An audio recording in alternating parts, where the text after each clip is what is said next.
Hello and welcome back to another edition of the Osceola Seminole Sidelines. My name is Pat Burnham, and I am joined by Osceola recruiting legend Charles Fishbein. And the reason we're late today is because Fish was invoicing me for appearing on the show. So I'm looking forward to getting that later. And then, of course, we're joined by former FSU offensive lineman who also was a college football coach for 10 years, Mark Salva. And today, last week on Recruiting Tuesday and Takeaway Tuesday, which is actually a Thursday show, we started with takeaways from my Takeaway Thursday column. But today, what we'll do moving forward on Tuesdays is we're actually going to start with a recruiting segment. So we'll be doing that every Tuesday that Fish is available. And I know that I believe Nick and Bob and Kurt were on yesterday, and I think they might have addressed the situation with recruiting that we learned over the weekend. We thought it was going to be a safe weekend, guys. Florida State was not going to lose on the field. It was a quiet weekend on Friday night. All these high school games, coaches were scattered throughout the Southeast. Mike was over at Mandarin watching actually hanging out with Tramel Jones, because Tramel Jones is no longer playing for Mandarin as he's hurt and likely will not return this season. But, Fish, the bad news started on Saturday afternoon when Myron Charles decommitted from Florida State and immediately flipped to Texas. And then it got worse on Sunday when the best player in their recruiting class for 2025, Javion Nelson, the defensive end from Cocoa, flipped his commitment, and then all the buzz. And even though he said that the Seminoles were still a part of his recruiting process, a lot of buzz about him becoming a Longhorn in the near future.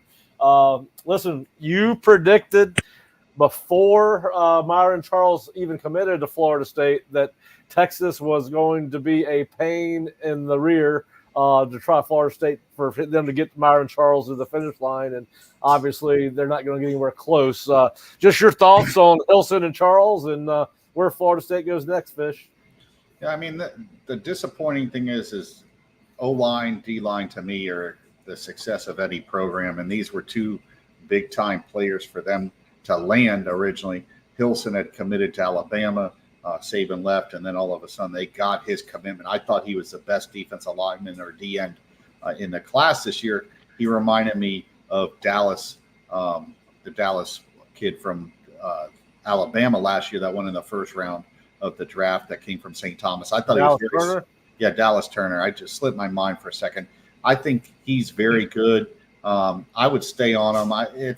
Listen, once these guys commit, it's still a process to the end. He is down not that far from Florida State and Cocoa Beach. They need this kid. He's a big-time player. I know that Texas is trending, but we got till December before these guys sign on the dotted line. I think both of them, you still recruit them. But even before these guys committed, their board was not expanded. I think this forces them to go outside and look for more guys. You know my feeling. You could never have enough D linemen. This just pushes them to looking at more guys and possibly signing more up front. Yeah, well, Mark and I were talking a little bit about that before you came on, and I went back through the official visit list, and if I'm right, out of the front four positions, 2 defensive ends and 2 defensive tackles, which Florida State plays a 4-man front, they brought in a total of 8 guys that would have played one of those 4 positions. Mark, I'll ask you, since you're on with us early, do you feel like that's deep enough a recruiting pool? You've got a commitment from one of those 8 in Kevin Wynn, and we'll see how that plays out. Fish, you and I have talked a little bit about it. I know George is after him hard, but Mark, as a guy that used to recruit up front on the lines at South Carolina and Florida State, do you think 8 guys is enough to bring in when you're recruiting against Florida, Auburn, Wisconsin, Georgia, Alabama, Ohio State, Texas, all those kind of superpowers for these kids? Oh, I can tell you in the old days, it all depended on how you felt about those commitments. If you felt, not all commitments are created equal. And, you get a commitment this early, all it does is put a target on your back. Now you know what you're recruiting against. It's kind of like you tip your hand when you're a kid and you commit, because the recruiting doesn't stop. It intensifies, but it definitely focuses the other schools on exactly what you're recruiting against with those kids. So it kind of really depends on how you feel about the commitment and taking the commitment. That's why it's a big deal that you actually take the commitment, because you want to be sure, So it kind of depends. And if you didn't feel great about this commitment, you got to keep recruiting. And you say that, you tell the kids that, hey, we're going to keep recruiting the position. We need numbers here. They understand, but you're our guy. You're the number one guy, and blah blah blah, all that stuff you got to do. But 8 for 4 positions, that's a little thin, in my opinion. Yep. And Fish, we've talked a little bit about this. We think they had a chance to grab Nicholas Clayton. He was kind of a late find. They offered him in May. He's from Gainesville, Florida. Brought him in for an official visit. You and I both thought the kid was ready to commit. I think he was. They chose not to take it, and I'm assuming because they thought they were going to get Javion, which they did briefly. But, Jalen Wiggins is committed to Florida. Jared Smith would end up committing to Auburn. Nicholas Clayton to Wisconsin. Then you got one defensive tackle prospect that you brought in for an official visit that's not committed, and that's Justice Terry. And I would be shocked if he ended up at Florida State. That sounds like it's a Georgia-Alabama thing. Zion Grady to OSU, Ohio State. Who do they circle back to? Who they got the best chances of flipping, or can they flip any of them? Yeah, I think the Zion Grady kid is somebody that they thought they were going to land. This is a problem. They thought they were going to, on top of Wilson, they thought they were going to land or have a really good shot at the 2 Alabama DNs. My feeling recruiting that state. I think it's a long shot. It's kind of short-sighted. I think they should have taken the Clayton kid. You have a bird in the hand type thing. You know how I feel. You get that kid committed. If you recruit above him, you could always drop him, or that kid figures out that there's a better spot for him. Florida State should have taken him at the time. You don't teach his size and length. I thought his film looked pretty good. They've had a lot of success at developing those type of guys. So there was no reason at that time not to take him. Even if you have Hilson, if one of those 2 other big-time DNs from Alabama wanted to come and they committed at the end, you could always, get off of Clayton later in the process. But I just think they pulled the plug too early. You don't want to be in this position where you have no one now. And that's where they're at. Now they're going to have to recruit guys that are below the level of what Clayton is, and that's not a good position. That means you're going to take projects.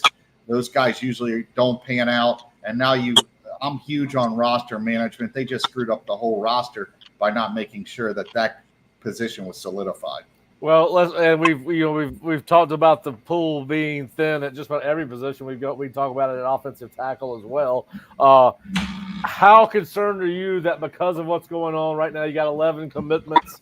I think they'll have, if things continue to go the way they're going, now they've got a chance to get things back on the right track over these next 3 weeks from a record standpoint. But how concerned are you that they're going to have to go portal heavy, given the fact that, listen, they hit the portal outstanding the first 3 years they were in it. Now this year has turned out to be, at least early on, returns have not been great from the kids they have brought in for this particular season. You're at 11 commitments right now. You're ranked 41st in the country. I think because of who they're recruiting against with some of these kids, whether they go 10-2 or not, they got a couple more decommitments coming. What are your thoughts on what happens here? Do they just say, hey, we've missed out on the guys that we approved at the high school level? We're going to see what the portal has to offer. Or do you hope that you find some gems along the way this fall? Yeah, I think there's multiple ways they're going to have to go. One, they're going to have to overpay now. That's not a choice. Listen, I think the one thing that people get confused here, this isn't free agency or the NFL where rosters are set minus a handful of guys. You have 85 guys that are basically asking for money every year. So I think Florida State's in a position where the player has the upper hand. They want Hilson back in the fold. They're going to have to outbid Texas for him through their collective. That's just a reality of how college football is now. They're going to have to overpay for guys because I don't believe they can fix this problem in the portal. Everybody wants a DN that can rush the passer. There was 2 elite ones. Miami got one of them last year. Texas A&M got the other. You've seen with Marvin Jones Jr. Yes, he was a great prospect coming out of high school, but he didn't pan out at Georgia. You can say, oh, they really wanted him. Well, he left. Teams don't give up pass rushers if they're really elite. He has the talent, but there are concerns that you've seen in the first 2 games that he may be a miss. And they can't just roll the dice. DNs are so important to your front seven. You saw what Jared Verse did last year. You've seen what he's done in the NFL as far as setting that edge, having a big body that could set the edge. That helps you rush the passer later because you know what? On run plays, it puts that offense in second and long, third and long, where now a guy like Pat Payton and Marvin Jones, that's where they're going to succeed, is in long distance, just down and distance, where they could get up the field and rush the passer. If they don't have these guys, Hilson is a elite pass rusher. Those guys are very rare. Everybody wants them. You're going to have to pay for them. And you got to get off this mentality of, hey, we're going to just do this money ball. Money ball ain't going to work with this program. They got to go out, spend the money, and buy these guys, these top flight guys. Hilson is too valuable. I think they got to do whatever they can to get him back in the fold. He's a Florida kid. It's going to be harder. It's going to be easier to recruit the guys in Florida because most of them do want to stay home. You have to give them a reason not to stay home. But you look at those out-of-state kids, Alabama, that are from Alabama, you're going to have to compete with 7, 8, 9 schools in the SEC. So why not go local? You go after these guys that are local, more local, guy like Hilson. Hilson was already in the bag for you. He wants to go to Florida State. Give him reasons to want to go there. Give him how many reasons to go there? Well, what does a pass? Hey, I know what they're paying one of the guys on the defensive line this year. Maybe they can get a little money back from him and give it a little bit to Javion. It's just part of the game now. This is a reality. The players, the recruits hold the power. You know, like they dictate the market. Let's not get this confused. The coaches no longer have control of that. They don't control the market. You may want to, but if Hilson sits there and says, hey, I want more, you're going to have to give them more because they need a pass rush edge guy. They don't have anybody really on the roster that you're going to sit there right now and go, hey, 2 years from now, this guy's going to be a first-round Jared Verse type. They need those guys that have that potential, and Hilson has that potential. Yeah, well, you're right about that. The depth behind the starters this year, Peyton will go pro no matter what kind of year he has because he can rush the passer. That's what he is. He's a pass rusher. And then we'll see what happens with Marvin. This is his first year playing as a hand-on-the-ground defensive end, full-time at the major college level. He's got 2 more years to go, so we'll see what happens with him. Interesting. Now, listen, one of the things I wanted to ask you, Fish, and I've seen some interaction with you and some guys on the board or people on the board, and just so happens that Myron and Javion have both decommitted. It looks like they're both going. Well, obviously, Myron is committed to Texas. There's a lot of rumor out there that Javion's headed to Texas with his commitment. There's these teams have started their seasons polar opposite, right? Texas is winning on a very noticeable level. They look like a well-coached, well-oiled football team against Colorado State, and they come back that up against Memphis. Florida State starts out struggling against, and this is listen, it doesn't. I'm not lost in the fact that these are 2 defensive linemen. Then Florida State comes out against Georgia Tech, gets physically manhandled, and then they back that up with a terrible performance against Boston College. How much is this the optics of how much is winning playing a role in these 2 decommitments and across the board? I think winning hides a lot of stumps. I know you don't necessarily agree with me on that. But I do think that played a factor in what's going on here with these 2 kids. It played a part of a factor, but let's be honest. Miami, the last 2 years, has struggled under Mario, and it's not like I said. He built the program a certain way, but he was still able to pull those elite kids. Auburn is struggling this year. I mean, this is a team that lost to New Mexico at home. They lost to Alabama in a game they should have won. And coaching, you could sit there and say coaching didn't look that good in that Auburn-Alabama game. And then this year, you have a situation where you have Auburn losing a game last week to Cal at home. Well, how are they going to go and pull 2 5-star running backs in Croma and Alvin Henderson, but Florida State's having a problem? I've always felt that's an excuse. I believe that Florida State's a brand that sells itself. They come off 2 great seasons. You can say what you want. 2 games going 0-2 should not erase what they did the last 2 years. It stinks, but you know what? They have a lot to sell, and you got to tell these kids, look what we did the last 2 years. We need you to maintain that. We don't have that right now. We need you guys to maintain that. What's it going to take? Listen, recruiting is not for the faint of heart. This thing's going to go, and you're going to have ups and downs.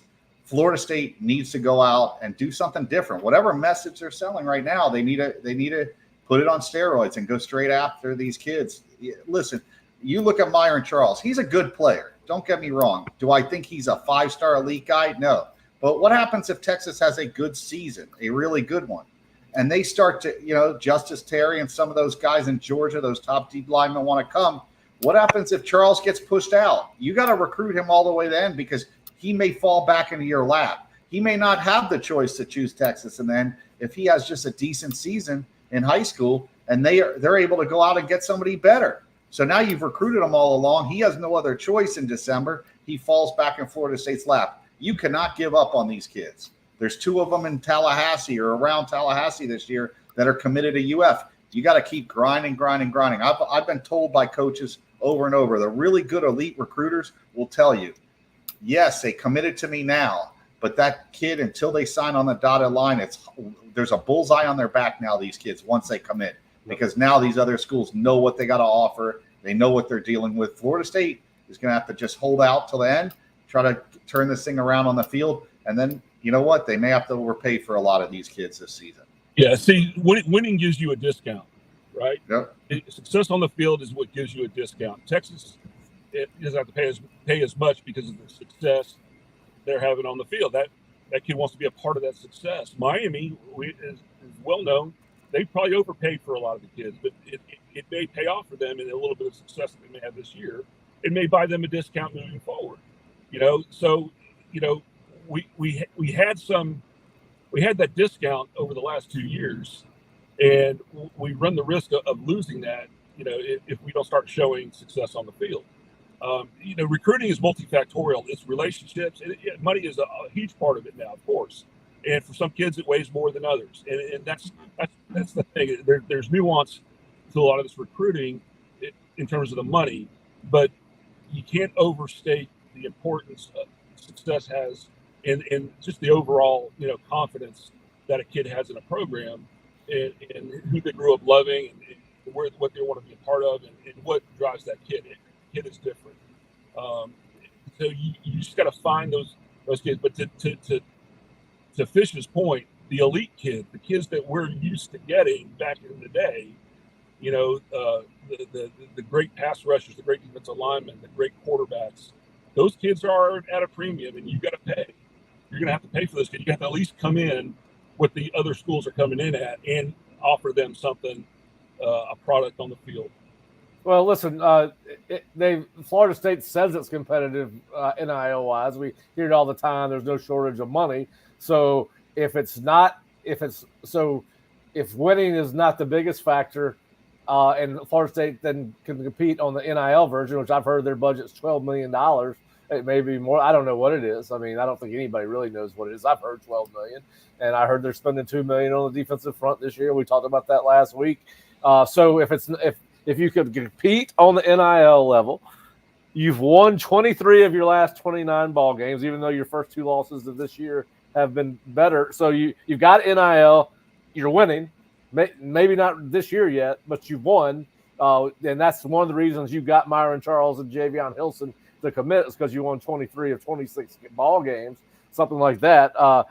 What's missing? What's missing is this class is not staying together. What's missing? They got the NIL piece. You got the winning piece. What's going on? Pat, I'm going to bring this up. All right. I know for a fact, because somebody I spoke to from one of these programs, they overpaid for a kid, one of these schools last year, upwards of $1 million. The kid hasn't played. So they went back to that kid because they overpaid him. And they said, listen, we're going to give you only half that this year. And we're going to let you, behind closed doors, go look what your value is with these other schools. And if somebody's willing to pay you more than that, then we'll match it. But this is what we're offering. We're going to give you the ability to go try to chase more. The kid did that, had no offers, and he took the $500,000 instead of the $1 million. Florida State's going to have to do the same thing. They're going to have to overpay for a lot of these kids. And then if the kid doesn't pan out, you can renegotiate down the road. But they don't have that choice right now. They don't have that luxury. So you want that Hilson kid, you're going to have to go and do that. And that's the only way you're going to get Hilson is you're going to outbid Texas right now. That's just reality. That's the hole you put yourself in at 0-2. All right. It's not to say you can't get these kids, but this money ball approach that, hey, this is how we've done it. Listen, you've put yourself in this position now that money ball approach is out the window. They're going to have to overpay for kids. It's just a reality. And you know what? You don't have to overpay for a 3-star safety, but if you want a 5-star pass rusher that can rush the passer, that's a unicorn in college football, in pro football. Everybody wants that elite pass rusher. You're going to have to pay for that kid. That's just the reality of this. All right, well, what we're going to do now is we're going to take a quick break, and then we're going to come back. We're going to bring J.P. Peterson on live from Tampa, Florida. He is basking in the glow of a Tampa Bay Bucks win yesterday. I saw him posted on Twitter all day. He is definitely fired up about what's going on with the Bucks. But I'm going to get his thoughts on some of my takeaways from the open weekend. Fish and Mark are going to chime in too, because I've got a, and I'm sure I'm not the only one to figure it out, because Lord knows I'm not the brightest bulb covering this program. But I think I've got another reason Florida State's struggling in recruiting, and I'm going to run it by these guys in 71 seconds. We'll be right back. The Backshore. That stretch of fluffy sand just beyond the reach of the salty waves. The place reserved for volleyball nets, cookouts, and the air filled with fun and laughter. Celebrate the Backshore with Backshore Apparel. Grab an amazingly soft and comfy Backshore Apparel beach hoodie to keep you protected from the sun's harmful rays. Or the Backshore revamped trucker hat, a modern twist on a classic favorite. Crafted from moisture-wicking fabrics, ensuring they're lightweight and breathable. Not to mention durable with their unique floating feature. Shop now at BackshoreApparel.com. And right now, FSU fans get 10% off your order with code FSU10. Hey Seminole fans, Alumni Hall is your ultimate FSU shopping experience and has moved to a new location off Timberlane Road in Tallahassee. Shop FSU gear from Nike, Champion, New Era, Yeti, and more. Alumni Hall has Seminole gear for the entire family, plus accessories and gifts. Spend $150 and you'll earn $10 off your next purchase with their Hall Pass rewards. Stop by their new location on Timberlane Road near REI, or shop anytime online at alumnihall.com. Alumni Hall, where Seminole fans shop.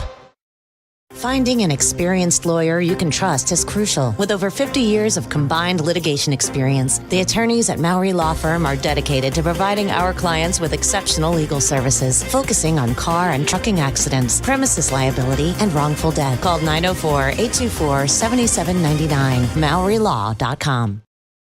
All right, welcome back to the Osceola Seminole Sidelines. It still can't get used to Dan Mowry in a bow tie. I never thought I'd see that, but that is my man. That's my man, Dan Mowry. We welcome back JP to the show. JP Peterson. JP, how you doing? You recovered from a busy Sunday in Tampa Bay, where your man Baker Mayfield is Fish leaving us. No, he just turned his hat around. Baker Mayfield looked outstanding. You had a good day. I was. If you guys want to look for a winning football team to support, the Tampa Bay Buccaneers might be your bag. They're going to be good this year. They've got a tough schedule, but I think they're still going to win the NFC South. Great bunch of guys too, really, really good guys to root for. So, yeah, if you're looking to jump on a bandwagon, we'll be more than welcome to have you. Come on on. It might be a lean year in Tallahassee. Can I ask JP one quick question? Chris Godwin, Mike Evans, Baker Mayfield, all of my fantasy team. Oh, nice. I got Godwin and Evans. I got Godwin and Evans, but I want to ask you, JP. You look at the success that Baker's having. Do you think like some of these teams just aren't patient enough with these first round picks? That everybody, hey, if the kid doesn't pan out year one, me and Corey talk about it all the time. They draft these quarterbacks half the time. You looked at Jameis when he was first hit with the Bucs. They don't give him offensive linemen, which makes no sense. I don't know. Like, you look at the guy at Carolina, he's running for his life. He's getting destroyed. Why do these teams do this to these players over and over? They're all looking for the quick fix, because in the NFL, you can't be down too long, right? You lose your fan base. They're looking for the quick fix, and they think that a franchise quarterback is going to do that for them. And if you really, really study it, it's so much more about where a quarterback goes. You look at C.J. Stroud. One of the reasons he had such a great first year. Look at the team around him, for God's sakes. Look at the team around Bryce Young. He's got nothing. He's got no offensive line, no weapons, kid, and he's not, he's just not an NFL-sized quarterback, in my opinion. He's got no chance, and they gave up the farm to get him. Yep. And look, C.J. Stroud had a great year. Look at the receivers that he has, the offensive line, the running attack. It's so much more about what's around you. I totally agree with you. And for Baker in particular, when he's not a guy that's gonna, that you can ride like a Lamar Jackson who's just going to drive the train, right, and make everybody. He's the main thing, the running, the pass, all that. He works best when he has a nice running game, a good offensive line, and a bunch of good targets. He's got a hell of an arm. He's a smart kid. He's a great leader, and he's very accurate. And you put all that together for him in this package with good, he's going to be good. And you could translate that right over to FSU, right? It's got to start with the offensive line. It's got to start with the offensive line and build out from there, as you know, Mark. That's funny, Jay. I was watching that game last night with Brock Purdy. Right? You take Brock Purdy, you put him on Carolina, and you probably have the same result as you have with Bryce Young. And it made me think about that running game that they were able to have last night. And I'm like, that should be us. Yeah, right? yeah. A veteran offensive line, good backs. And just impose your will on the other two, because that defensive line for the Jets was pretty good. Yeah. They dominated. That running attack is so good, and it's offensive line driven, and there's some scheme in there too. Absolutely. Yes. Speaking of offensive lines, listen to Memphis. Your dog agrees. Right? Yeah. Murphy's wanting it on the show today, really, really bad. This is her worst. He's getting there too. This is her worst behavior ever, Murphy. This is live television. Live television, Murphy. All right, so first of all, JP, your boy Canales up there in Charlotte better avoid Tepper at all anywhere. Just have somebody protect, because Tepper's going to fire him if this keeps up. Tepper's going to by the way. He's not afraid to pull a trigger on a coach now. So and I think he's paying like 4 coaches right now. So what's 5, right? Well, he is like one of the richest men in America. So yeah, I'm sure, good for him. That's good. I mean, it's not even a concern to him really, other than public relations. And then, of course, speaking of offensive line, I did listen to Memphis head coach Ryan Silverfield today. If you want to see what Ryan had, he had a very close relationship with Mike Norvell. Was Mike's offensive line coach for 4 years at Memphis. We did an interview. Well, we broke down his weekly press conference. He had a lot of glowing things to say about Florida State, including that he and Mike, of course, he did.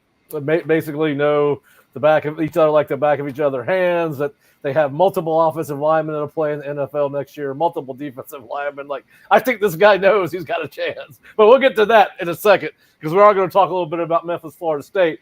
But as we told you guys last week, this show is half recruiting, and then it's half my takeaways from any given week during the football season. And I hit some on recruiting because of what happened with Myron Charles and Javion Hilson. And my second bullet point in my article, Takeaway Tuesday, is called Legal, Matters. All right, so we go back to December when ACC and Florida State finally decide they're going to go to war against each other in a very public way. And Florida State's administrators and board of trustees come out and say, we are playing at a competitive disadvantage. We cannot keep up with SEC schools and Big Ten schools. So now you've made those comments very publicly and repeatedly and made them in a board of trustees meeting. And now you're making these in the courts. And I think opposing teams are loving this, because Florida State, as Fish said, is a blue blood program that is winning right up until the start of this year, had a lot of success the last 2 years. Now you're asking Florida State coaches to go in and convince a kid that the next 4 or 5 years, the best place for him is at Florida State University in the ACC, in a conference that the school does not even want to be in, and they repeat it time and time again. And so I believe, and if you go look at where the kids that have been on official visits are committing to, outside of 4 that have been on official visits that committed to Miami, almost every other kid that Florida State has brought in on an official visit has committed to a Big Ten, SEC school, or Notre Dame. I think Florida State, now they had to do what they had to do to get out. They say they're operating at a $40 million a year deficit. I don't know whether that's true or not, but what I do know is it's being used against them and I think it's putting FSU behind the 8 ball on the recruiting front, when you're telling you're not telling the prospects this, but the coaches are having to recruit around the fact that you're playing in a second-tier conference. Well, Pat, the bottom line is, partner, it's done. And I think that the administration, I don't think they're dumb enough to think that this wasn't going to be a byproduct of it. You're going to have to take it, the short-term losses for long-term gains. I think, it just comes to a head that you cannot continue to, take 40 cents on the dollar what your media rights are worth. I mean, it's just a bigger picture question. Is it hurting FSU in the short run in recruiting? You're probably right. But what are you going to do? Just sit there and take it in the shorts long term? You can't. The die is cast. They've done it.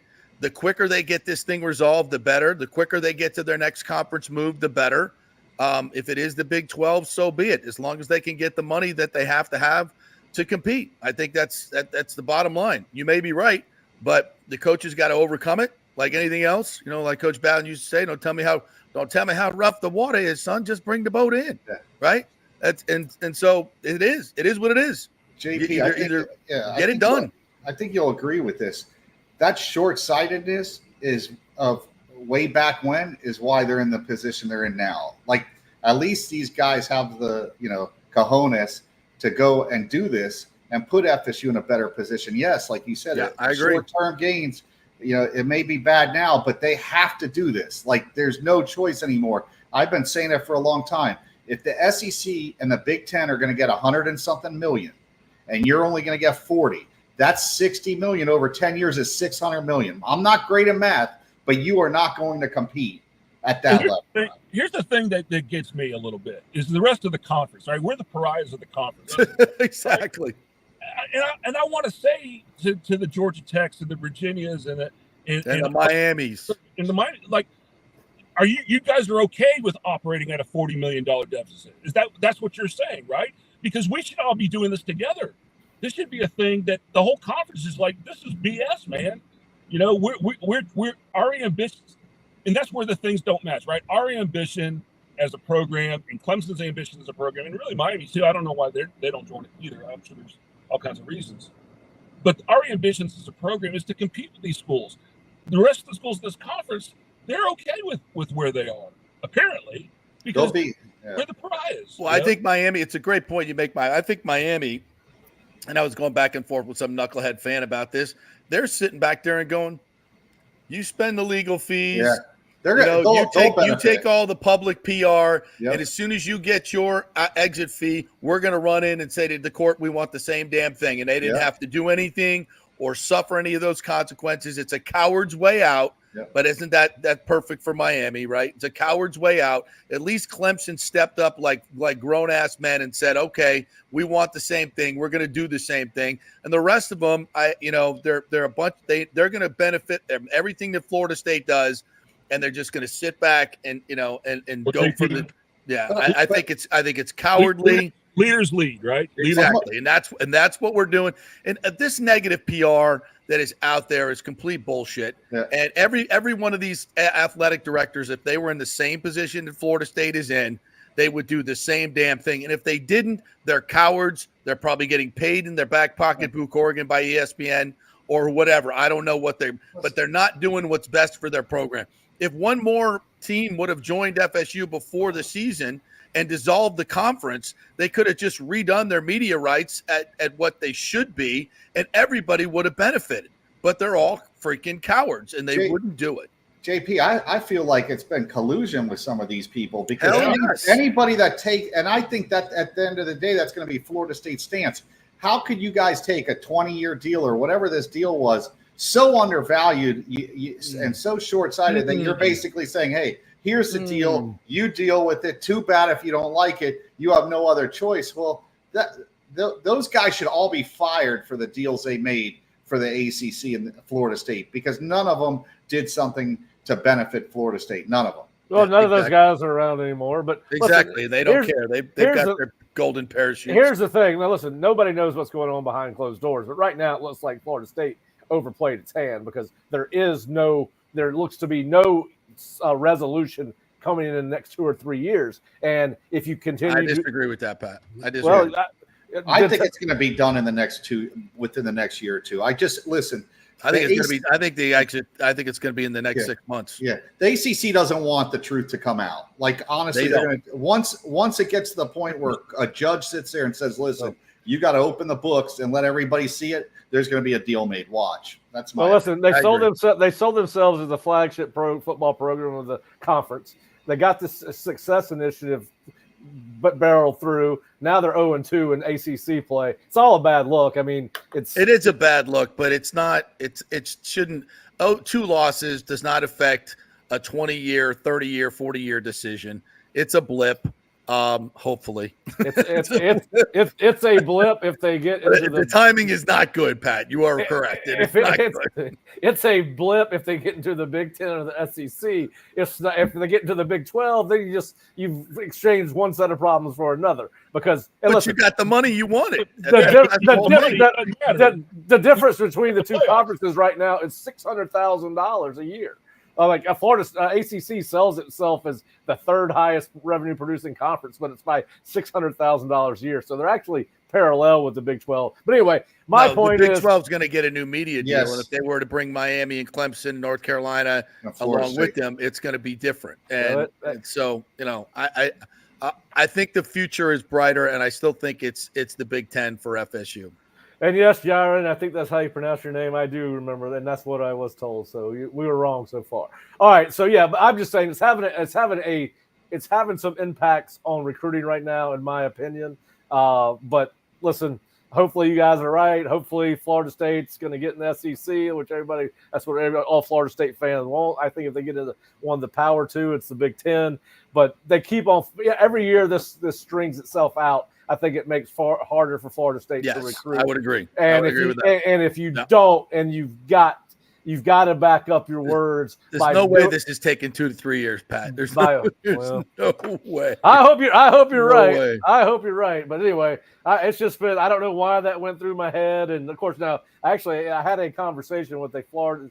I was sitting somewhere having a beer the other day, and this young woman who worked in the athletic department years ago was happened to sit down next to me, and she heard me over talking football. And she talked about the karma around the program right now, and she's actually the one that said, I think the lawsuit has something to do with it. Yeah. I hadn't thought about it, but I didn't really put too much thought. Divorces are messy, as the commenter said. Divorces are messy. Let's get through it as fast as we can, get to the settlement, and move on. And not only are they messy, they're very expensive. They're very expensive. I can attest to that. I can attest to that. Yeah. And it's expensive, and because of the nature of what the business Florida State does, is right now it's expensive off the field and on the field. And listen, Florida State they've got to back up all the talking they did by getting this season back on track, and it starts this week, which is a perfect segue to go into Memphis. Memphis, boys. Memphis comes in 2-0 after throttling Troy 38-17. Florida State comes in after getting their butts kicked by open weekend on the recruiting trail. Florida State somehow is still a 5.5-point favorite coming into this game. It's the 3rd week in a row they've been a favorite in the 2024 season. The good news is they are not a double-digit favorite, so maybe that means something. They're only 5.5, and it started at 3.5. And I saw ESPN bet is all the way up to 8. So Vegas thinks they know something that most of the country does not know. Based on what we've seen on film. But have any of you guys had a chance to watch Memphis? You watched any of Memphis this weekend? I did not. Okay. All right. So I have. They struggled against UNA to run the ball. They found their running game against Troy. They ran for over 200 yards. They're very balanced. They've thrown the ball 60 times. They've ran the ball 55 times over 2 games. It's definitely going to be the most balanced team that Florida State has played offensively. They do have a really good quarterback. He's completing 70% of his passes. I'll ask you guys, Mark, I'll start with you, particularly on the defensive side of the ball for Florida State.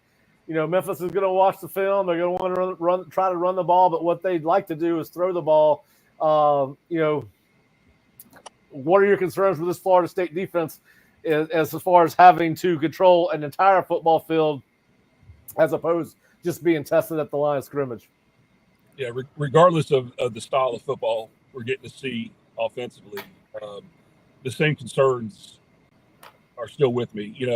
we consistently have gotten out leveraged at every point, whether it's in coverage, whether it's in run fits, formationally, the flipping of strength, motioning back, all that stuff continually gets us out leveraged. And so, and the result is, we have poor eye discipline, and top it all off, the getting blocked and not getting off blocks and the tackling. So these are all things that can be corrected. Okay, that's the good news. These are all things that can be corrected. It's right here. It's all in between our ears right now. We're in our own heads, and that right now is the issue. If we can find a way, if Mike can find a way to tap into these guys and get them playing to their ability, I think we'll be okay, right? It's like remember when Tiger Woods came out and he shot crappy in that tournament. And he said, "Man, I was really hitting to get on the range, but man, when I got out on the course, I was just whatever." And I think that's what we got. We got Ranger Rick at practice, right? Yeah, guys that are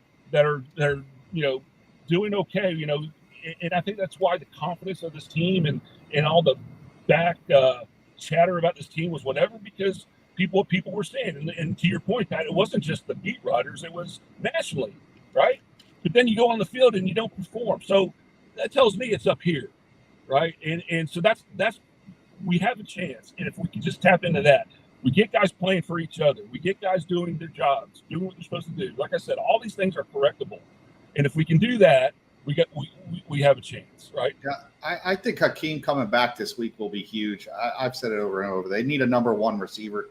They got a bunch of threes. They don't really have a two. They need a number one. Hakeem's that. I like the fact that Micah Dancy has been practicing and getting reps. I believe he's someone that's going to be special at Florida State. You can't teach 10-2, 10-3, 100-meter speed. They need guys that can – listen, with DJ, it's going to be very difficult to maintain 10, 12, 13-play drives and have him make no mistakes. And the offense you need guys that can change the scoreboard real quick. And I think Hakeem and Micah are guys that can flip that scoreboard on one or two plays, and all of a sudden the offense will look a lot more functional. It opens everything up. I think they need those playmakers to show up. Well, listen, they need a playmaker to show up. We're putting all our eggs in the Hakeem basket based off of one play last year. Yeah, we can't do that. Listen, I think it's – go ahead, Mark. No, I'm just saying, we're talking defense. If you want to start talking offense. Yeah, let's go.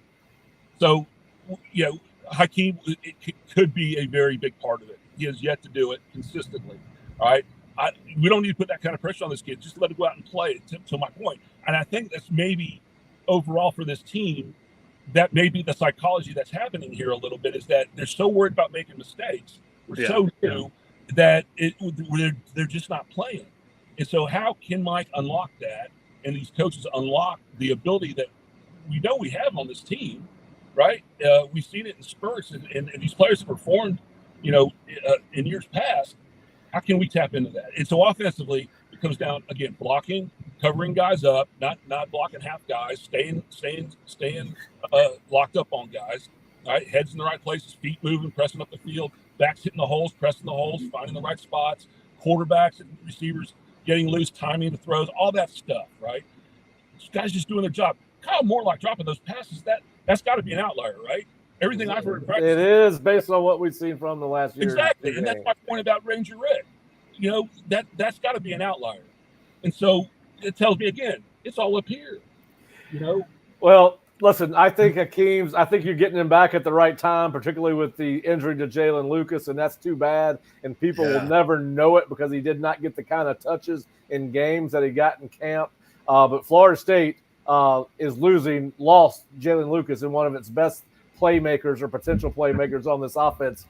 It'll be a footnote on this season because he didn't get to show it because they didn't use him at all in the first game, which is totally on Mike and David Johnson. Yeah. And they didn't use him much more last week against Boston College. But that is a bigger loss than most people realize based on the playmaking ability he showed in practice. And I know based off what we've said coming out of practice that we've really got to temper expectations because we never saw him play tackle football, and all the local media is taking a beating because we overrated this team. Well, most people they haven't played the right guys. No, I heard Norvell talk about guys cutting it loose, And I kind of I when I think about watching the tape, I'm like, yeah, these guys are just not. They're trying to read and then maybe react, or just they're not playing fast. They're not playing. It's like they're thinking way too much about everything. Just go freaking play. If you make a mistake, make it full speed. I think maybe he may have tapped into something there, but I can't believe we're 45 minutes into this thing and we haven't said about the elephant in the room. Well, here it's coming, baby. Who the hell's pulling the freaking trigger? That's what I want to know. Well, listen, because I again, we did this ad nauseum, but I did not hear Mike Norvell say we're making a change at quarterback. Maybe he is, and he wants to keep it close to the vest. But unless that happens to some significant degree, if Brock doesn't play at all, then I've lost complete faith in his coaching staff. I just don't see any reason why they'll lose the freaking crowd already. I mean, they may come in to Doak Campbell as soon as the freaking spear hits the Seminole head and yell Brock. Yelling for Brock. I mean, what are we doing? Well, let's go back to Hakeem. If Hakeem's this difference maker, why is he listed third team on the different depth chart? Why is he behind Malik and Kentron Portier? And why aren't those three guys your starting receivers? Wait. Number one. Pat, wait, listen. They started Devontae Brown and Omar Graham. Like, I'm not giving a free pass to these guys right now as far as who they put on the field. Listen, Hakeem's been banged up. You know that he's been banged up. The other guys, listen. Why is DJ starting? DJ doesn't deserve to be he should be third string, to be honest. I agree. Let's be. You talking DJ Lundy or DJ Uiagalelei? We need to go DJ free. No DJ in the booth. No DJ at quarterback, and no DJ at linebacker. Because Colorado won DJ free. Hey, can we send Colorado both DJs? I mean, one could move to tight end, the other one could just go play middle linebacker. One of those DJs tried to go to Colorado this offseason. All right, so let's talk about it. All right, so DJ's listed as a starter. No reason to think he's not going to start. Let's assume he starts. Let's assume the offense flounders in the first quarter or first half. Mark, I'll start with you. What are you doing if you're in Mike Norvell's shoes? If you're down by 10 points, down by 3 points, got 13 points on the board, which at this point would be a godsend to have 13 points on the board in the first half of a football game. All right, so I'm going to throw JP's words back at him. You got to look at the long term here, right? We're thinking about we got to look at this game. We got 10 more games, right? If you pull DJ for Brock, start the game, you can't put that toothpaste back in the tube. Because now, if Brock, for whatever reason, falls on its face, what are you going to do? You got to throw a true freshman Luke Cromanhook in there. Are you gonna go back to DJ, who will be a totally different kid if you do that? All right. All that being said, it's a big decision, and that's why he gets paid $10 million a year. He's got to do whatever it is what is his best chance to for this football team to win. Who's the best one that gives the best chance to do that? And if it is right now, DJ, because look, DJ had some piss poor throws, but we knew that. We knew going into the game, going into the year, he was going to have some of those. But he also had some decent throws that were just totally dropped, right? Here's the other thing.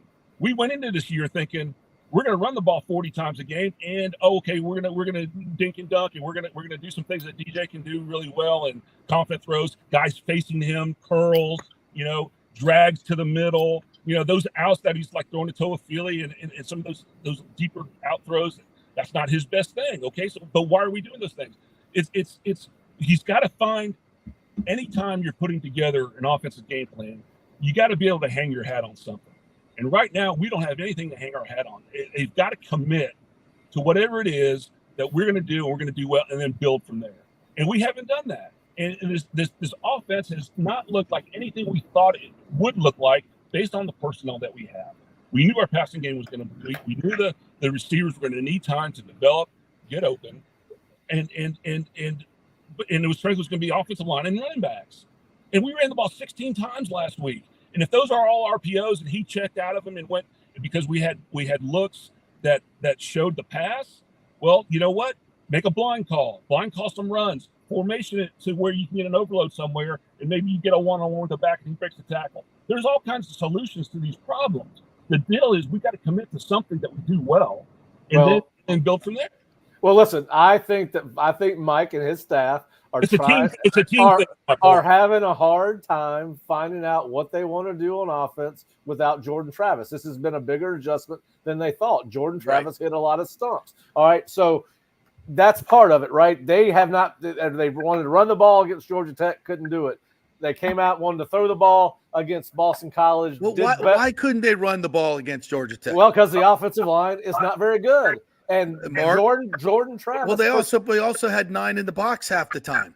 And with the safety running up at the snap, they didn't care about the deep ball. They didn't care about the quarterback running. If the quarterback can actually run on an RPO, I mean, did it look like either of these teams were afraid of DJ pulling the ball? No, and that changes the way you attack the running game. If you got 9 guys in the box and you have no threat of a guy taking it out like Jordan used to do, it changes the way you play, and you can't run the football. So I think his concrete shoes are keeping the running game from being as good as it possibly can be, and that's got to be the basis of the offense, does it not? If you're going to be a pocket passer like DJ is, you better be the quarterback at LSU or you better be the quarterback at USC. You can't be not accurate and can't run. You got to have one. If you could run, you could go. The accuracy isn't as important. But DJ missed a corner route against Georgia Tech that would have been a touchdown. The guy was wide open. He missed the guy. I mean, Darian Williamson still trying to figure out where that ball is in the air. I mean, that ball was not in the corner of the end zone. It was everywhere but that. And then on a flea flicker, the guy does a check down. He should have been benched right then and there. Like, I've seen enough. Like, if you guys. Here's what I'm going to say about the offensive line. I'm going to let Mark Henry. I'm thinking this is Henry Osaszewski, but anyway, Henry wants to hear. All right, my point is, listen, Florida State lined up with 11 in the box against Boston College and couldn't stop the run because they imposed their will against. So if your offensive line is good, it should at times be able to line up against fronts that are stacked against it and still produce in the run game. They can't pass protect. We've already seen Darius Washington and Robert Scott on either side. Well, if they can't pass protect, why you want a quarterback in there that can't run? I don't know. Mark, do you want to? Yeah, Mark, a quarterback back there that's going to stand there with his concrete shoes and go nowhere. I mean, step up in the pocket, help the guys out a little bit. That's why you throw the quick game, right? That's why. But he's not accurate enough for the quick game. His strength has always been to throw the ball down. He doesn't have a quick game. Have you seen the windup? For God's sakes, he's like the Bugs Bunny pitcher. What I'm saying is there are some things he threw halfway decent. He threw when the receivers are just facing him. He threw the comebacks pretty decent, right? So I mean that one at Toa Philly, that was a quick game, right? That was 3 on one side, double slant. Toa Philly, third receiver, runs a quick out, like a 6-yard out. Ball was there, close enough, right? That's the kind of thing I'm saying. That's the kind of thing I would have thrown it a little less, I wouldn't have thrown 100 mile an hour. I would have thrown it a little bit, out in front of him where he can run into it and grab it. But that's just the old JP arm, If you wouldn't be sitting here right now. I mean, the reason he had success last year at Oregon State, it's pretty obvious. Damian Martinez is like an NFL running back. So, that guy was that special.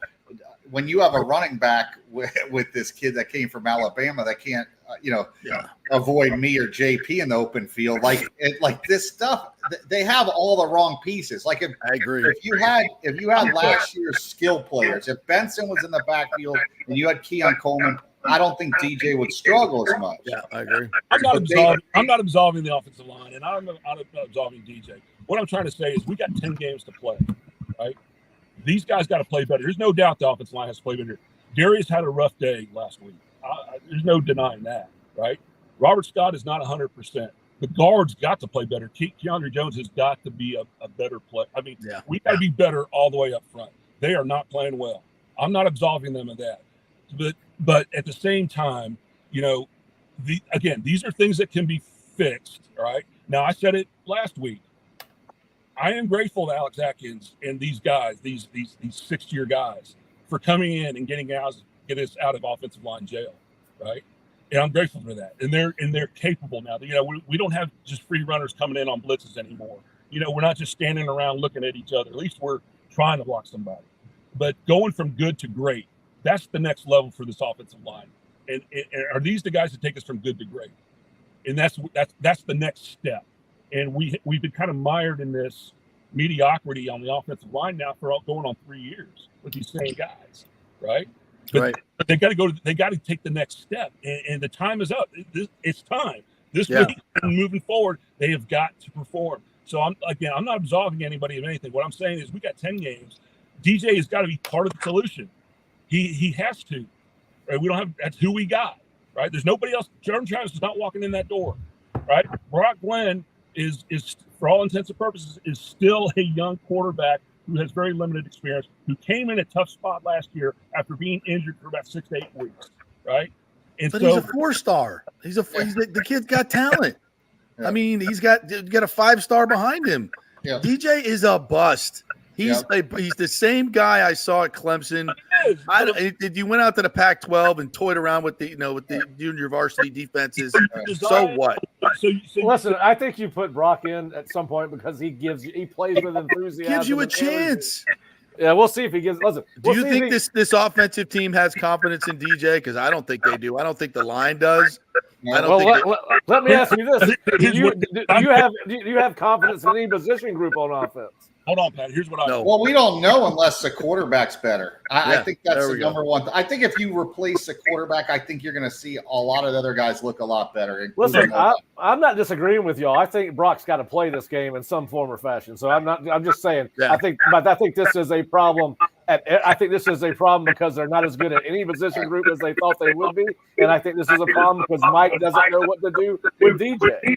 But how many 3-and-outs do they have to start the game with on Saturday before you guys are like, all right, I've seen enough? Like 2, 3. Let's put an over/under on this.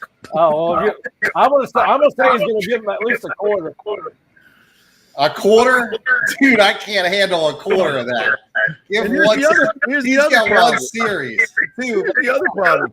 I would have. How many reps did DJ get in practice the last 2 weeks? It was up to me. It'd be none. Because Brock would have gotten them all and gotten ready to play. Sorry. How many? I mean, does he get? He's getting paid practice, and then we're going to throw him in there and act like he has a full opportunity to play. Look, Mike knows a hell of a lot more about his team than I do. I mean, I'm not there in practice. I don't know what all we see is what's on game day, and I trust him. But we're on a show to talk about it, and this is, to me, what I've seen. It gives me zero confidence in DJ as a leader or as a player. Mark. Yeah, look, and you hit the nail on the head, JP. This team's got to rally together and play for each other, and leaders have to emerge. Until that happens, nothing good's going to happen. Right? We're all on one guy. The quarterback gets all the blame and gets all the credit. Right? I'm trying to spread it around. Well, look, I get it, but what happens if Brock is dead? Then what do you do? Dude, we got more. The whole team, the whole offensive side of the ball has to rally around whoever is throwing the ball back there. That's right. Receivers got to get open. Linemen got to block. The quarterback has to make the right decision, make the right calls, call the right protections, right? All that stuff. There's a whole lot to it. And until that happens, they're not going to be any good. Mark, that's not happening. Mark, yeah. Mark, DJ's a more unathletic what Byron Leftwich when they carried him on the field, all right, with the two guys.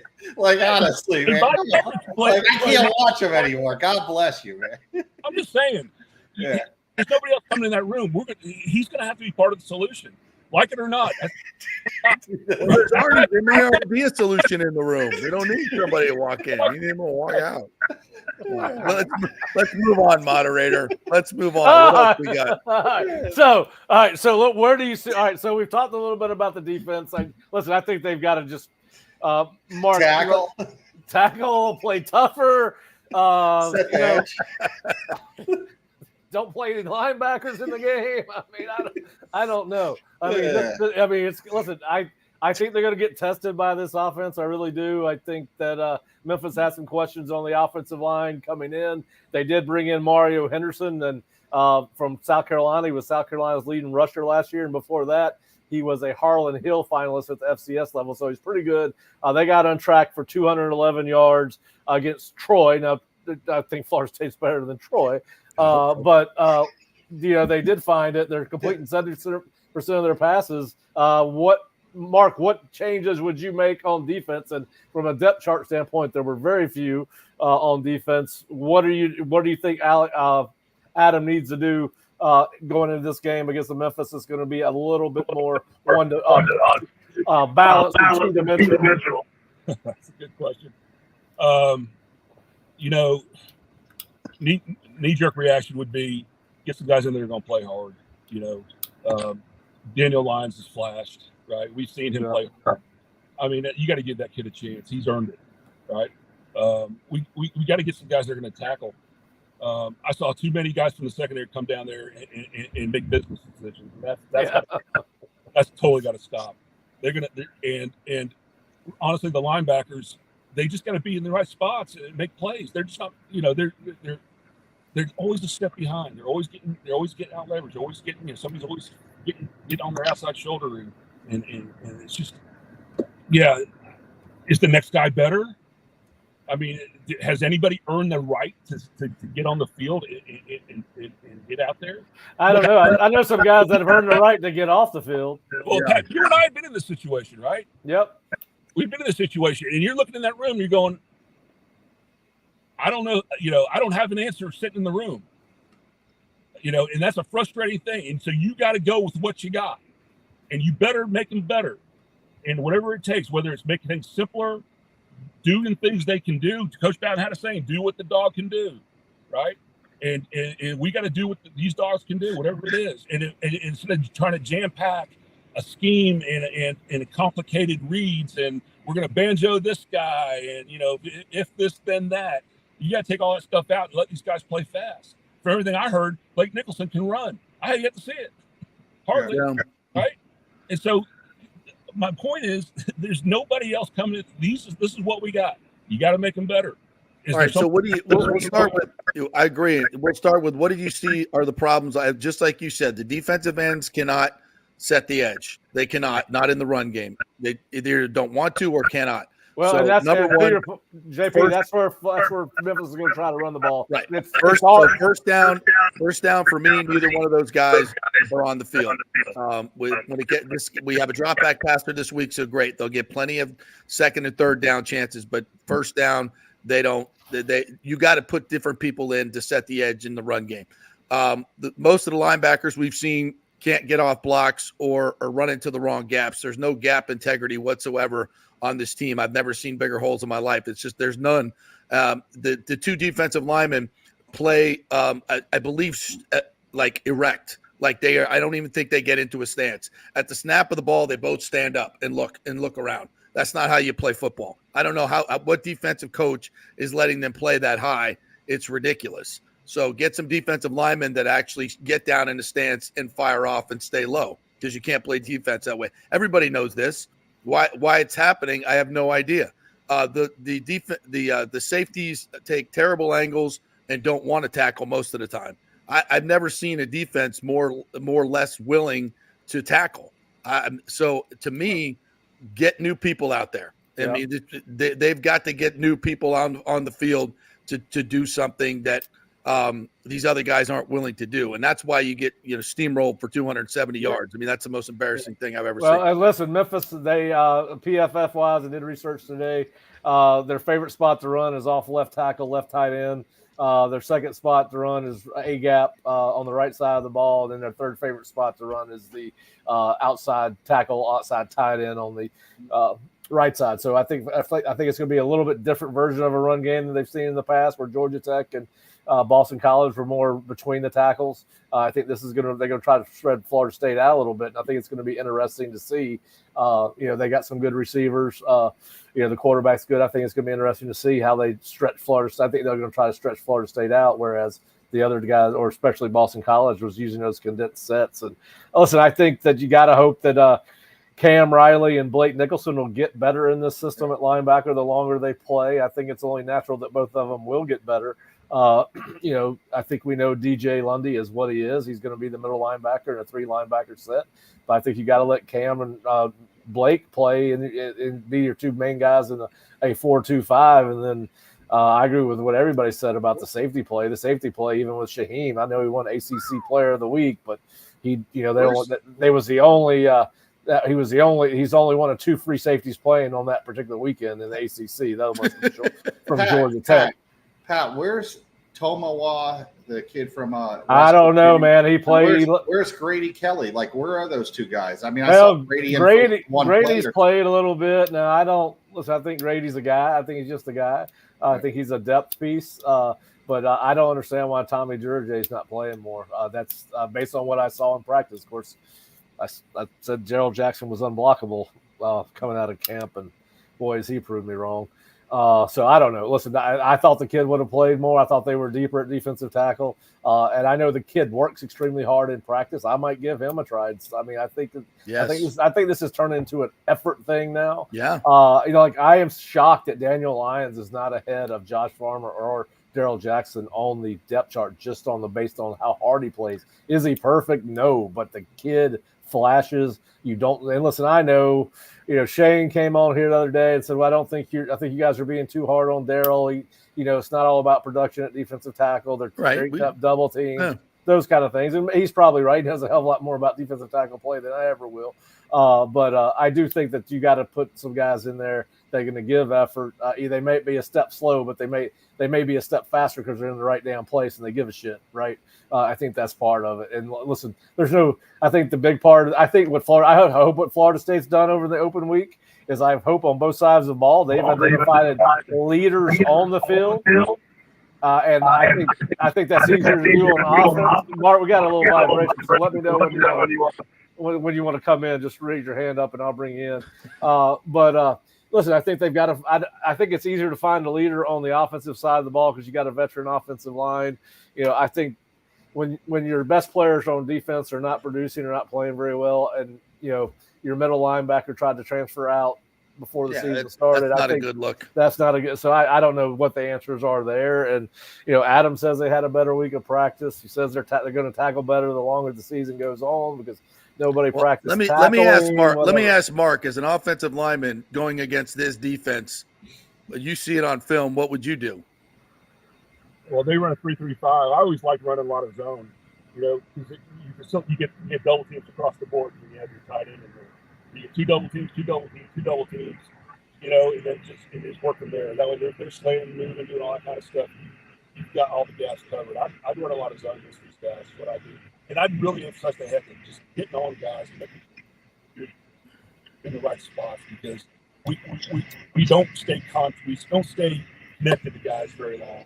No. So it's an effort thing. Look, we all agree the whole team needs to play with more effort, right? Play harder for whatever reason they're not. And that's why, again, all these things we're talking about, a lot of it's correctable.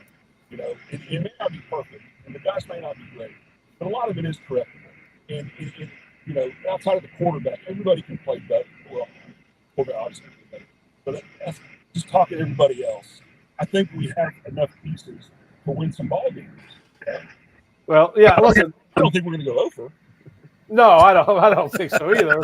Now, listen, I think for Charleston Southern, I think you've got a really good chance to win a couple of ball games in this 3-game stretch. I think Memphis is probably better than what Vegas has given them credit for. Listen, Cal, I'm not going to say they got lucky because they played their ass off against Auburn, especially on defense. I mean, those boys flew around, got after it.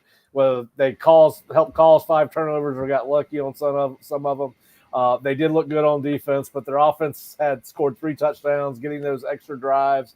2 of them were 21 and 36-yard drives that accumulated 14 of their points. And then, listen, SMU is an awful football team. I don't know who thought they were going to come into the ACC and compete right away, but they did not go watch them in spring and certainly have not watched. Their offensive line is atrocious. Florida State will kill SMU on the road. As bad as Florida State is playing. Let's hope they get to 3-2. Yeah, they lost like 3 offensive linemen right before the season to the portal in the spring session. That I just think people overlook that a lot. Right. So how are you guys feeling about this week? You got is the first win coming or at 3:30 when we do our post game show, Mark and Fish, or Are we going to be talking about a win or a loss? I'm taking Memphis to the points. I'll take it. I'll tell you that. That's no question about that. I mean, I hate to be until I see them do anything right. I can't predict that they will. I've got to go on what I've seen the last 2 weeks, and no matter what's on the helmet, no matter what stadium they're playing in, if that same team shows up, I don't see how they win this week. Yeah. You know, early in the week I was with JP. I was like, until I see better, I don't have any confidence. And I start thinking about it more. And I started thinking back to 91. Okay, stay with me here. We go the whole year, number one, everybody's patting us on the back, tells us how good we are. We play Myron, we get the wide right. I don't know if you guys remember what Tallahassee was like then. Oh, God, yeah. More. It was like death. And it just permeated throughout the whole city, the whole campus, the whole team. And it beat us twice. It beat us in Florida. But that plus Kevin Mancini was hurt half off at the line in case you want that match, right? What I'm saying is the build up to this season was just so immense. Plus what happened the year before was just so immense. And then to go to Dublin and lay that egg with all the travel and all the stuff that went with it. It just, I think it just permeated. I think they were in shock. I think psychologically it just, a reality check came in, right? And then they go out to Boston College and just nothing good is happening. They're pressing, right? I think Coach makes a bonehead call, ends the game right there. You know, and nobody's playing well, at least of all the quarterbacks. Misses a wide open guy, throws balls at his feet, drop passes. All ACC offensive tackles getting boat raced, right? Everything that went wrong could have gone wrong. And so I think this is an opportunity. If this team has anything about it, if Mike Norvell has anything about it, and I think he does, and I think they do, I think that they will right the ship incrementally. It may not be perfect. They just got to find a way to win it. Yeah. All that makes sense, Mark. All that makes sense. They could have beat Georgia Tech, and then it would have been, a little maybe different against Boston College. I agree. All that's true, and I hope it happens. But until I see it, I can't bet on it. Yeah, I think the score at Georgia Tech makes it look closer than it really was. But I respectfully disagree. I don't think they're ever going to win that ball game. Fish. Fair enough. I mean, my biggest concern has always been the same with the portal recruits. I've said when you have nothing left to play for, these kids it's not like they have a loyalty to Florida State. A lot of them, they come from other programs. They've been paid now. I think Mike Norvell has a very hard coaching task ahead of him. I think this is going to be even one of the toughest things for him as a coach, because these guys, listen, if you're one of those guys that was part of the rebuild, whether it's Kalen DeLoach or some of those guys that were part of the team when they were bad, it's hard. They don't want to lose again. That sick feeling of losing. These guys came from other programs. They either weren't starting, all right, and they just quit their programs, or they came from programs and weren't very good there, and you're just going off their high school ranking. And that's the whole thing is, do these guys have that dog in them? Somebody in that locker room needs to step up and say, listen, this Florida effing State, this is unacceptable. Who is in that locker room that's going to do that? They had that with guys like a Deloach. You had that early on with LaMarcus Joyner when he came in for Jimbo in Florida. Like, they don't have those guys that have been through the grind that said this is unacceptable. And that's my only concern, and it has been with the portal, is that once you start losing and you're not playing for anything anymore other than pride, will these kids just give in? And that's my concern. So, and I'm with JP. It's like I think they're going to come out and beat Memphis. I think they're going to do this because I don't think Memphis is that good. But I also thought they're going to do that to BC after the Georgia Tech game. So, until they do it, I'm not putting my money on that. I tried to tell you. You wouldn't listen to me. All right. So the good news is you got till Friday to make up your mind, because that's what we're doing, keys and predictions. I'm going to tell you who's got some dogs on defense. And I'm going to throw it back towards JP. Those boys at USF, buddy. I watched the vast majority of that game against Alabama, and I thought the difference after the first couple of drives was going to be Alabama's offensive line and Alabama's defensive line wearing down those fronts from South Florida. And Never did. Wow, that was an impressive game by South Florida. Great, Breck, a lot of great memories. But listen, I know that you're tight with a lot of people around that program. You think this is a loss that you're going to be able to leverage into something good down there? I do. And how about their coach? Golich is a great coach. He's a good coach, but I tell you what, they had a chance to at the 4-yard line to go for it, get a touchdown, and tie Alabama late into the fourth, and he went for a field goal. I can't believe he did it. He's such a confident coach. I can't believe he did it, but he did, and kick a field goal, and then Alabama runs off 28 unanswered points, and it makes the score look horrible because they were in that game. They could have won that game. They played their ass off, and their quarterback, Byron Brown, for some reason, I think he got knocked around early and got cuckooed or his arm messed up his arm because I've never seen him that inaccurate. He couldn't hit the broadside of a barn, and that's if he was even halfway as good as he normally is, they would have won that game. USF's for real. I think they've got to avoid that little bit of a hangover, after getting beat up by Alabama. But I think they have a shot to beat Miami in a couple weeks. I really do. I know. Hopefully they do and shut those people up because they're insufferable already. I've got a couple of friends on that staff, and I know they're not happy with the way it turned out. But listen, they represented South Florida very well in a place that's very hard to play. And let's face it, with a team that had a much better roster at the end of the day. But boy, they played hard. Another game, I wasn't surprised by it. Well, even though I picked Texas to win, I did. I thought they'd beat them by multiple touchdowns, but I didn't think it was going to look like it did. I thought they might pull away late, but boy, did they outclass Michigan? Michigan does not look like the team it looked like at all. Are they, in y'all's opinion, are they the best team in America right now? Yeah, I like them number one. I agree. Them or Georgia? It's just they have no holes. If you watch Texas last week, they got a great tight end. They got very good receivers. They got one. Jarrett Gibson's a great running back. They got two future NFL first-round picks at quarterback, and they're loaded on defense. They're a complete team. Yeah, I agree. Mark? Yeah, them in Georgia. Georgia's got a really great quarterback, and so does Texas. And as we've talked about, quarterback is everything these days.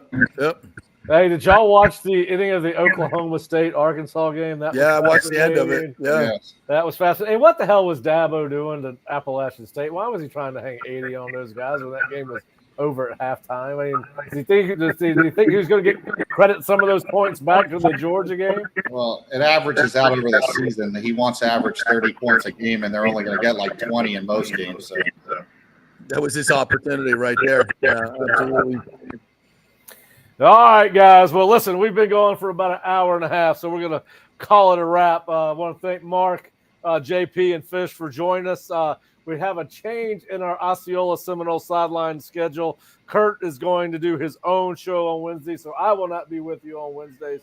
Kurt wants his own platform, so he's going to be on here with, I believe, possibly Nick and some guests. And I'll be back on Thursday. We'll have one of the Memphis Rivals writers joining me to break down Memphis and give us his views on the Tigers as they get ready to come to Tallahassee. And, of course, we'll be back Saturday after the game, approximately 3:30. If it ends around 3 o'clock, 3:15. I'll be here with Mark, Fish, and Shane Burnham to do instant reaction to Florida State, Memphis. And then we'll be back on Monday night with some of the same group to do a more comprehensive roundtable after we've had a chance to watch the game a second time. JP, thanks for joining us. Thanks, Marvin. We appreciate you tuning in for the whole thing. We know we're going on. Fish, get this recruiting. No DJs. Hey, put free. Put Brock in. Put Brock. Hey, Fish, you just worry about getting the recruiting straightened out. I'm part of the Brock Glenn fan club at this point. Yeah, hey, we'll be back. I'll be back on Thursday at 3 p.m. to talk more Florida State football. Fish is going to get FSU recruiting straightened out. JP is going to get the quarterback situation straightened out. You got the bag? I'll talk to and Mark's going to get the offensive and defensive line straightened out. And I'm going to try to keep these guys in order the rest of the year. All right, guys. Y'all have a good one. Yeah.